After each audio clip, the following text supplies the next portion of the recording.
예, 안녕하십니까. 승승나라 송건 목사입니다. 예, 이번에는 박원순이를 미화시키는 다큐멘터리를 또다시 만든다.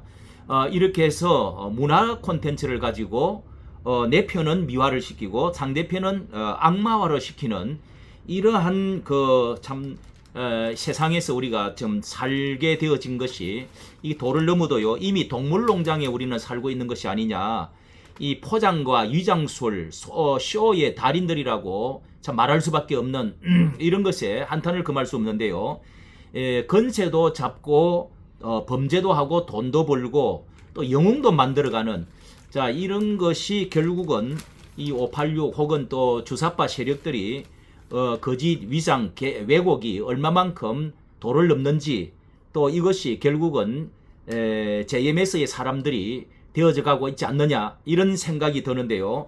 자, 한번 내용을 이렇게 한번 보도록 하겠습니다. 이번엔 박원순 다큐 미화 이제 피해자가 접근을 피해자 2차 가해를 지금 시키는데도 이런데도 불구하고 염치 불구하고 지금 이런 일들을 하고 있는 내용이 있습니다. 자, 거대가 조국에 대해서도 이미 조국이 십자가를 지고 가는 예수라고까지 미화를 했던 그때가 얼마나 이 나라를 이렇게 시끄럽게 하고 쪼개게 하고 했습니까? 자, 이런 것뿐만 아니라 이 성추행으로 피소된 직후에 극단적 선택을 한 이 박원순 서울시장을 옹호하는 이 다큐멘터리가 7월 달에 이제 또 발표하면서 이 피해자에 대한 이체 가해가 또다시 나오고 있는데요. 박원순을 믿는 사람들 해가지고 자 이게 이제 개봉 예정 7월 달 또 개봉 예정으로 나와 있습니다. 지난 2일 날 영화 포스터를 공개하고 이 8일 날 현재까지 4천여 명이 2억 원의 후원금을 벌써 냈다는 겁니다. 박원순 4천 명이 2억 원을 후원금을 냈다. 정말 이게 이제 오마이뉴스 손병관 기자가 박정 시장의 측근인 서울시청 6청 사람들 하는 그 50명을 인터뷰해서 낸 그 책이 비극의 탄생 들어보니 비극의 탄생을 바탕으로 제작됐다고 하는데요. 이렇게 해서 그 전 시장의 측근이 나와 성폭력 사실을 부인하는 내용의 인터뷰가 이어지면서 전혀 그런 일 없었다. 피해자는 오히려 비서실에서 일하는 것에 자부심을 느끼고 있었다. 이런 것들 또 박원순 다큐 영화를 좌파 성향의 정치인의 행적을 분식하는 예전 방식을 그대로 따르고 있다는 겁니다. 이렇게 해서 불리한 내용은 지우고 자료 영상과 측근 인터뷰만을 편집해서 특정 정치인을 미화하는 방식입니다. 이 박 시장의 성폭력 피해자를 대리하는 이 김재련 변호사는 이렇게 말했네요. 다큐를 통해서 왜곡된 내용이 전파된다면 이로 인해 피해자의 정신적 고통에 대해서 배상해야 된다. 자, 이렇게까지 말을 했는데요. 2020년에 이렇게 전 그 비서 성추행 혐의로 피소된 이제 박 시장이 숨진 채 발견되면서 6개월간 조사를 다 하고 나서 국가인권위가 피해자 주장을 대부분 사실로 인정했습니다. 부인 강난희 씨는 이제 이 취소해달라면서 행정소송을 냈는데요. 지난해 11월 달에 벌써 패소 판결을 받았죠.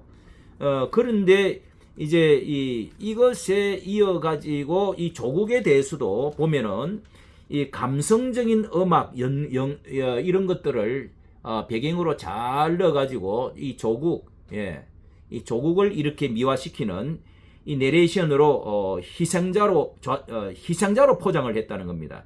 그리고 이제 정경심 동양 교수도 자녀 입시 비리로 등에 대해서 대법원에서 징역 4년 선고를 확정된 것에 대해서도 이 반성이나 사죄는 전혀 없고 이렇게 지금 거대가 조국 이게 또 재미 봤던 걸 가지고 이 노무현입니다 하는 거 이것도 옛날에 이미 노무현입니다 해가지고 이것도 노무현도 비슷한 방식으로 써서 영화 노무현입니다 개봉과 확보를 위해서 실시된 편당 이틀 만에 약 5억 원을 모았다는 겁니다. 이 노무현도 그렇게 했고요.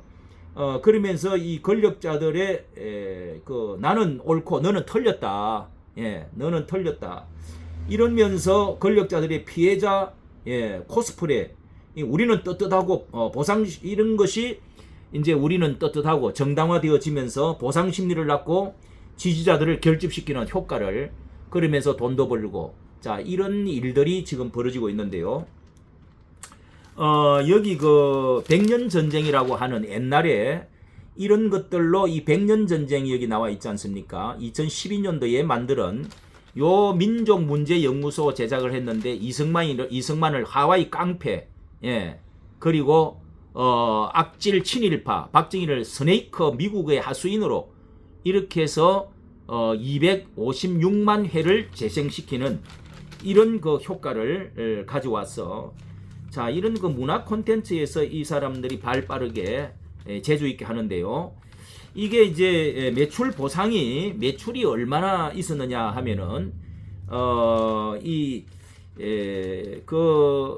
특정 정치인을 미화한 이 다큐멘터리 영화가 강력한 이 팬덤이란 수익 구조가 확보된다는 겁니다. 이 수익 구조가 영화 문재인입니다. 이 문재인입니다. 이것도 이제 벌써 문재인입니다 하는 것도 4월 10일부터 19일까지 이 크라우드 펀딩으로 해서 약 14억 8천만 원, 15억 원이 10만 원 후원을 하면은 뭐 준다, DVD 등 뭐 선물 준다 해가지고 이렇게 참석한 사람이 3,500명 문재인입니다를 만들어 가지고 15억 원을 수익을 올렸습니다. 그리고 노무현입니다. 뭐 이제 노무현과 이렇게 비슷한 이제 클로즈업 시키는 그런 식인데, 요도 약 5억 원이 그때 모였고요. 이번에 이제 그 서울시장 박원순 전 시장을 주인공으로 이것도 비슷한 방식으로 개봉을 준비하고 있다는 것입니다. 박원순을 믿는 사람들 해가지고 이게 뭐 첩변론, 크라우드 펀딩은 아직 업체 승인을 지금 받고 있는 중이라고 하네요. 이렇게 해서 직접 계좌로 후원금을 받고 있는 것입니다.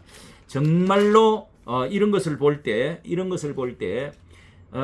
정말 뒤집어진 세상에서 우리가 살고 있는 게 아니냐. 정치라든지 뭐 이념이라든지 이런 것이 얼마나 뒤집어진 세상에서 살고 있다. 이미 동물농장 이렇게 해서 쇼맨십에 우리가 다 연극장에서 정신이 멘탈이 붕괴되어진, 이렇게 범죄들을 미화하고 내 편은 무조건 옳고 이 반대편은 무조건 나쁜 도덕이고 정치고 이념이고 없는 것입니다. 이렇게 해서 국민들을 정말 하나님을 우습게 보고 국민과 진리를 우습게 보고 자유우파를 이렇게 짓밟으면은요, 결과가 결국은 하늘이 알고 땅이 알고 내가 알고 네가 알고 사지라는 게 있는데, 결국은 그 오만과 교만이 이 멸망의 선봉장이 될 것입니다. 이런 사이에서 바꾸어질 수 있도록 우리가 기도하고 정말 도덕 재무장하고 바른 진리 위에 서서 바른 법치 사회를, 자유민주 사회를 만들어 가야 되겠다 하는 생각이 더욱 간절해집니다. 감사합니다.